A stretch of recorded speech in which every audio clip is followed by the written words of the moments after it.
ನಮಸ್ಕಾರ ವೀಕ್ಷಕರೇ, ಶೋಧ ಚಾನೆಲ್ಗೆ ಎಲ್ಲರಿಗೂ ಪ್ರೀತಿಯ ಸ್ವಾಗತ. ಕನ್ನಡ ಚಿತ್ರರಂಗ ಕಂಡ ಅತ್ಯಂತ ಪ್ರತಿಭಾವಂತ, ಸುಂದರ ಹಾಗೂ ಅಭಿನಯದ ಮಹಾರಾಣಿ ಎಂದರೆ ಅದು ಮಿನುಗುತಾರೆ ಕಲ್ಪನಾ. 60 ಮತ್ತು 70ರ ದಶಕದಲ್ಲಿ ತಮ್ಮ ವಿಶಿಷ್ಟ ಅಭಿನಯ, ಡ್ರೆಸ್ಸಿಂಗ್ ಶೈಲಿ ಹಾಗೂ ಮಾತುಗಳಿಂದ ಕೋಟ್ಯಾಂತರ ಕನ್ನಡಿಗರ ಮನ ಗೆದ್ದಿದ್ದ ನಟಿ. ಆದರೆ ಬೆಳ್ಳಿತೆರೆಯಲ್ಲಿ ಕೋಟಿ ಕೋಟಿ ಜನರನ್ನು ಅಳಿಸಿದ ಈ ನಟಿ ನೈಜ ಜೀವನದ ಕೊನೆಯ ದಿನಗಳು ಮಾತ್ರ ಅತ್ಯಂತ ಕಣ್ಣೀರನ ಕಥೆಯಾಗಿತ್ತು.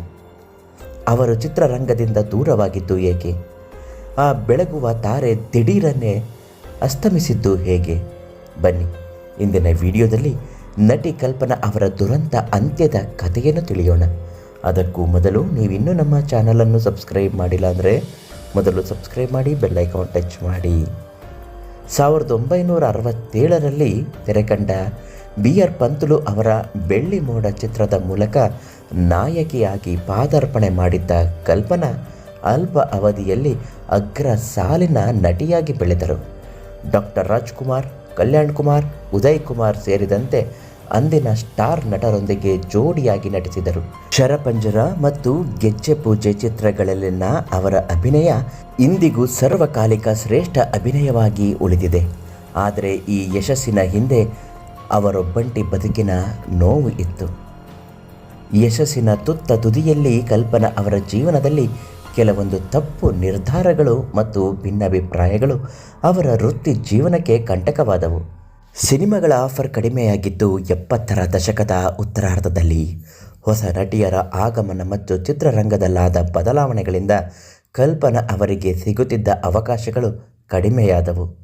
ವೃತ್ತಿಪರ ಭಿನ್ನಾಭಿಪ್ರಾಯಗಳು, ಚಿತ್ರರಂಗದ ಪ್ರಮುಖ ನಿರ್ದೇಶಕರು ಮತ್ತು ನಟಿಯರೊಂದಿಗೆ ಉಂಟಾದ ವೈಯಕ್ತಿಕ ಹಾಗೂ ವೃತ್ತಿಪರ ಭಿನ್ನಾಭಿಪ್ರಾಯಗಳು ಅವರ ಚಿತ್ರರಂಗದಿಂದ ದೂರವಾಗುವಂತೆ ಮಾಡಿದವು. ಆರ್ಥಿಕ ಸಂಕಷ್ಟ ಹಾಗೂ ನಾಟಕ ರಂಗ. ಇದನ್ನು ನೋಡೋದಾದರೆ, ಸಿನಿಮಾಗಳಲ್ಲಿ ಆಫರ್ ತಗ್ಗಿದಾಗ ಆರ್ಥಿಕ ಸಂಕಷ್ಟಕ್ಕೆ ಸಿಲುಕಿದ ಕಲ್ಪನಾ ಗುಡಿಗೆರೆ ಬಸವರಾಜ್ ಅವರ ನಾಟಕ ಕಂಪನಿಯನ್ನು ಸೇರಿದರು. ನಾಟಕಗಳಲ್ಲಿ ನಟಿಸುತ್ತಾ ಊರೂರು ಅಲೆಯುವ ಪರಿಸ್ಥಿತಿ ಅವರಿಗೆ ಎದುರಾಯಿತು. ಸಿನಿಮಾ ಹಾಗೂ ನಾಟಕ ರಂಗದಲ್ಲೂ ಅನುಭವಿಸಿದ ಸಾಲು ಸಾಲು ಸೋಲುಗಳು, ಆರ್ಥಿಕ ಬಿಕ್ಕಟ್ಟು, ನಂಬಿದವರಿಂದ ಆದ ವಂಚನೆ ಮತ್ತು ಅತಿಯಾದ ಏಕಾಂಗಿತನ ಕಲ್ಪನಾ ಅವರನ್ನು ತೀವ್ರ ನಿರಾಶೆಗೆ ತಳ್ಳಿತು. 1979ರ ಮೇ 12ರಂದು ರಾಯಚೂರು ಜಿಲ್ಲೆಯ ಸಂಕನೂರು ಬಳಿಯ ಗೋಟೂರು ಪ್ರವಾಸಿ ಮಂದಿರದಲ್ಲಿ ಕಲ್ಪನಾ ತಂಗಿದ್ದರು. ಆಂತರಿಕ ನೋವು ಹಾಗೂ ಖಿನ್ನತೆಯನ್ನು ತಡೆಯಲಾಗದೆ ಅವರು ಅತಿಯಾದ ನಿದ್ರೆ ಮಾತ್ರೆಗಳನ್ನು ಸೇವಿಸಿ ಅವರು ಕೊನೆ ಉಸಿರೆಳೆದರು. ತಮ್ಮ ಸೌಂದರ್ಯ ಮತ್ತು ಅಭಿನಯದಿಂದ ಚಿತ್ರರಂಗವನ್ನೇ ಆಳಿದ್ದ ಕೇವಲ 35 ವರ್ಷದ ಈ ಮಹಾನ್ ಕಲಾವಿದೆ ಬೆಳಗಬೇಕಿದ್ದ ವಯಸ್ಸಿನಲ್ಲಿ ದುರಂತ ಅಂತ್ಯ ಕಂಡಿದ್ದು ಕನ್ನಡ ಚಿತ್ರರಂಗದ ಇತಿಹಾಸದಲ್ಲೇ ಕಪ್ಪು ಚುಕ್ಕೆಯಾಗಿ ಉಳಿಯಿತು. ಕಲ್ಪನಾ ಅವರು ನಮ್ಮೊಂದಿಗಿಲ್ಲದಿರಬಹುದು, ಆದರೆ ಅವರು ಅಭಿನಯಿಸಿದ ಪಾತ್ರಗಳು ಮತ್ತು ಕನ್ನಡ ಚಿತ್ರರಂಗಕ್ಕೆ ಅವರು ನೀಡಿದ ಕೊಡುಗೆ ಎಂದಿಗೂ ಅಮರ.